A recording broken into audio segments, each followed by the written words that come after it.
আকাশবাণী কলকাতা স্থানীয় সংবাদ পড়ছি শুভব্রত মুখোপাধ্যায়। বিশেষ খবর। প্রধানমন্ত্রী নরেন্দ্র মোদী আজ হুগলির সিঙ্গুরে 830 কোটি টাকারও বেশি একগুচ্ছ উন্নয়ন প্রকল্পের উদ্বোধন ও শিলান্যাস করবেন।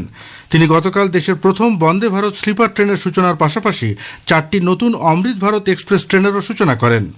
প্রধানমন্ত্রী বলেছেন, অনুপ্রবেশের কারণে রাজ্যের তরুণদের কর্মসংস্থানে বাধা সৃষ্টি হচ্ছে। মুর্শিদাবাদের বেলডাঙ্গায় হিংসার প্রেক্ষিতে এ রাজ্যের বিরোধী দলনেতা শুভেন্দু অধিকারী রাজ্যপাল ডক্টর সিভি আনন্দ বোসের হস্তক্ষেপ চেয়েছেন। এই ঘটনায় নির্বাচন কমিশন আইন শৃঙ্খলা রক্ষায় রাজ্যকে আরও সক্রিয় হতে বলেছে। ISRO chairman doctor V Narayanan বলেছেন, আগামী বছরের মধ্যে ভারত মহাকাশচারী পাঠাবে। আসছে বিস্তারিত খবরে। প্রধানমন্ত্রী নরেন্দ্র মোদী রাজ্য সফরের দ্বিতীয় পর্যায়ে আজ হুগলির সিঙ্গুরে 830 কোটি টাকার একগুচ্ছ উন্নয়ন প্রকল্পের উদ্বোধন ও শিলান্যাস করবেন। এর মধ্যে উল্লেখযোগ্য বালাগড়ে এক্সটেন্ডেড পোর্ট গেট সিস্টেম ও অভ্যন্তরীণ জলপথ টার্মিনালের ভিত্তিপ্রস্তর স্থাপন। প্রায় 900 একর এলাকায় গড়ে ওঠা এই প্রকল্প কলকাতার উপর থেকে ভারী পণ্য পরিবহনের চাপ কমাতে সাহায্য করবে। এছাড়াও কলকাতায় রাজ্যের জন্য নির্মিত বৈদ্যুতিক ক্যাটামারান জলযানও উদ্বোধন করবেন তিনি। বাঁকুড়ার ময়নাপুর জয়রামবাটি নতুন রেল লাইন ও একাধিক অমৃত ভারত এক্সপ্রেস ট্রেনেরও সূচনা রয়েছে তার কর্মসূচিতে। এই ট্রেনগুলির মধ্যে রয়েছে হাওড়া আনন্দবিহার টার্মিনাল, শিয়ালদহ বেনারস ও সাঁতরাগাছি তাম্বারাম অমৃত ভারত এক্সপ্রেস। সরকারি প্রকল্পের উদ্বোধন ও শিলান্যাসের পর প্রধানমন্ত্রী দুপুরে একটি দলীয় জনসভায় ভাষণ দেবেন। এরপর তাঁর দিল্লি ফিরে যাবার কথা। প্রধানমন্ত্রী গতকাল মালদা টাউন স্টেশন থেকে দেশের প্রথম বন্দে ভারত স্লিপার হাওড়া গুয়াহাটি কামাখ্যা ট্রেনের যাত্রার সূচনা করেন। একই সঙ্গে ভার্চুয়ালি গুয়াহাটি হাওড়া বন্দে ভারত স্লিপার ট্রেনের উদ্বোধন করেন প্রধানমন্ত্রী। মালদায় এক অনুষ্ঠানে 3250 কোটি টাকারও বেশি মূল্যের একগুচ্ছ রেল ও সড়ক পরিষেবা এবং পরিকাঠামো প্রকল্পের উদ্বোধন ও ভিত্তিপ্রস্তর স্থাপন করেন প্রধানমন্ত্রী। তিনি বলেন, ভারত এখন ইউরোপ ও আমেরিকার থেকেও বেশি লোকোমোটিভ তৈরি করছে।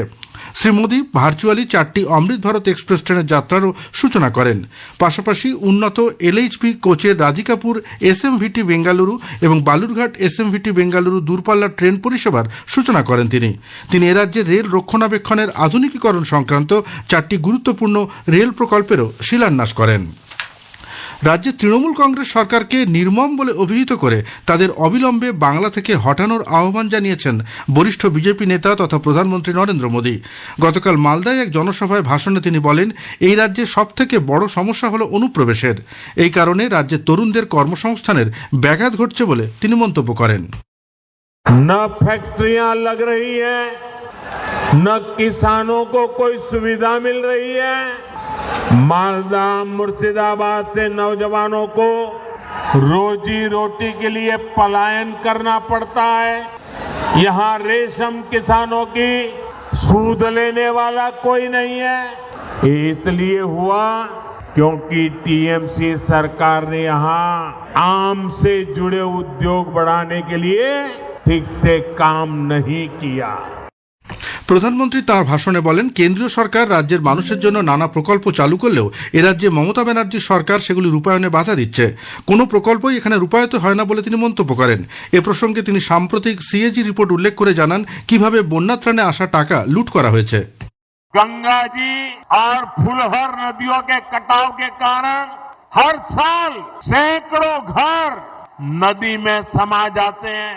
यहाँ के लाखों लोग टीएमसी सरकार से गुहार लगा रहे हैं कि नदियों के किनारे पक्की सुरक्षा दीवार लगाई जाए, लेकिन हर बार जब बाढ़ आती है तबाही लाती है। तो टीएमसी वाले आपको बाढ़ में बेहाल रहने के लिए छोड़ देते हैं। প্রধানমন্ত্রী স্পষ্ট ভাষায় জানান, মতুয়া, নমশূদ্র এবং প্রতিবেশী দেশ থেকে ধর্মীয় নিপীড়নের কারণে যারা এদেশে আসছেন তাদের ভয় পাওয়ার কোনো কারণ নেই। সরকার সিএএ এর মাধ্যমে তাদের পূর্ণ সুরক্ষা দিয়েছে। বিজেপি ক্ষমতায় আসলে শরণার্থীদের উন্নয়ন আগে ত্বরান্বিত হবে বলেও জানান তিনি। স্থানীয় সংবাদ শুনছেন আকাশবাণী কলকাতা কেন্দ্র থেকে। আমাদের সংবাদ শোনা যাবে ইউটিউব চ্যানেল আকাশবাণী সংবাদ বাংলা, ফেসবুক ও ইনস্টাগ্রাম আকাশবাণী সংবাদ কলকাতা এবং এক্স হ্যান্ডেল AIR নিউজ কলকাতাতে। মুর্শিদাবাদের বেলডাঙ্গায় হিংসার প্রেক্ষিতে এ রাজ্যের বিরোধী দলনেতা শুভেন্দু অধিকারী রাজ্যপাল ডক্টর সিভি আনন্দ বোসকে হস্তক্ষেপের অনুরোধ জানিয়েছেন। এই ঘটনাকে ভয়াবহ এবং আইন শৃঙ্খলা পরিস্থিতির অবনতি বলে উল্লেখ করে অবিলম্বে রাজ্যপালের হস্তক্ষেপ দাবি করেছেন তিনি। পাশাপাশি ভারতীয় ন্যায় সংহিতার 163 নম্বর ধারা প্রয়োগ ও বেলডাঙ্গাতে কেন্দ্রীয় আধা সামরিক বাহিনী মোতায়েনেরও দাবি জানিয়েছেন শুভেন্দুবাবু। বেলডাঙ্গায় লাগাতার হিন্দু সম্প্রদায়ের মানুষজনের ওপর হিংসার রেকর্ড রয়েছে বলে উল্লেখ করে তিনি এ ব্যাপারে উচ্চ সতর্কতামূলক ব্যবস্থা গ্রহণেরও দাবি তুলেছেন। বেসরকারি টিভি চ্যানেলের সাংবাদিকদের আক্রান্ত হওয়ার কথাও চিঠিতে উল্লেখ করা হয়েছে। রাজ্য সরকার হিংসা রোধে উপযুক্ত ব্যবস্থা নিচ্ছে না বলে 3 পাতার ওই চিঠিতে অভিযোগ করেছেন বিরোধী দলনেতা। এসআইআর চলাকালীন বেলডাঙ্গায় সাম্প্রতিক অশান্তির ঘটনায় উদ্বিগ্ন নির্বাচন কমিশন আইন শৃঙ্খলা রক্ষায় আরও যত্নবান হতে অনুরোধ জানিয়ে রাজ্য সরকারকে চিঠি দিয়েছে। রাজ্যের মুখ্য নির্বাচনী আধিকারিকের দপ্তর থেকে মুখ্য সচিব, স্বরাষ্ট্র সচিব, ডিজিপি এবং সব জেলা শাসকদের কাছে চিঠি পাঠানো হয়েছে। চিঠিতে বলা হয়েছে, এসআইআর চলাকালীন রাজ্যের আইন শৃঙ্খলা পরিস্থিতি নিয়ন্ত্রণে রাখা তাঁদের দায়িত্ব। কোনো এলাকায় হিয়ারিং কেন্দ্র ঘিরে যাতে পুনরায় অশান্তির ঘটনা না ঘটে সেদিকেও বিশেষ নজর দিতে বলা হয়েছে। এসআইআর শুনানিতে হয়রানির প্রতিবাদে পূর্ব বর্ধমানের কাটোয়ার মঙ্গলকোটে এবল মাথরুনে রাস্তার উপর টায়ার জ্বালিয়ে গতকাল স্থানীয় মানুষেরা দফায় দফায় পথ অবরোধ ও বিক্ষোভ দেখায়। এর ফলে ব্যাপক যানজটের সৃষ্টি হয়।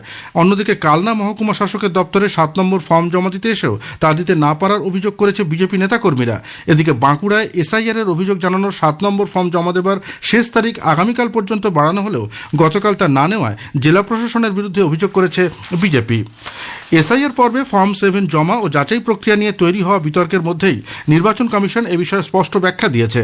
কমিশনের তরফে রাজ্যের মুখ্য নির্বাচনী আধিকারিককে পাঠানো একটি চিঠিতে জানানো হয়েছে, চলতি বিশেষ নিবিড় সংশোধনী চলাকালীন কোনো বিধানসভা কেন্দ্রের ভোটার অন্য কেন্দ্রের ভোটারদের নাম বাদ দেওয়ার আবেদন করতে পারবেন না। সংশ্লিষ্ট কেন্দ্রের ভোটারই শুধু ফর্ম 7 জমা দিতে পারবেন বলে স্পষ্ট করেছে কমিশন। ভারতের মহাকাশ গবেষণা সংগঠন ইসরো চন্দ্রযান 4 এবং চন্দ্রযান 5 অভিযানের প্রস্তুতি নিচ্ছে।